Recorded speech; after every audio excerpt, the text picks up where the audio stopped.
আসসালামু আলাইকুম সহযোদ্ধারা। আজকে আমরা কিছু শব্দ অর্থ সম্পর্কে জানব। সো আমাদের ফার্স্ট যেই শব্দ অর্থ সম্পর্কে জানব সেটা হচ্ছে অবিরাম। অবিরাম শব্দের অর্থ হচ্ছে সুন্দর। দেন আমরা জানব অনিক। অনিক শব্দের অর্থ হচ্ছে সৈনিক। দেন আমরা জানব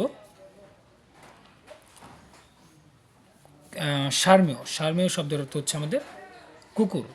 দেন আমরা জানব কিশলয়। কিশলয় শব্দের অর্থ হচ্ছে নতুন গাছের পাতা। দেন আমরা জানব আপন। আপন শব্দের অর্থ হচ্ছে দোকান। সো সহযোদ্ধারা, আজকে আমরা যেই শব্দর অর্থগুলো জানলাম সেগুলো কিন্তু বিভিন্ন জব এক্সামে আসা কোশ্চেন। সো আশা করি আপনি যদি প্রপারলি শোনেন তাহলে ইন ফিউচার আপনি এর দ্বারা অনেক উপকৃত হতে পারেন। সো দেখা হবে নেক্সট ভিডিওতে। সেই সকলের সুস্বাস্থ্য কামনা করছি। আসসালামু আলাইকুম।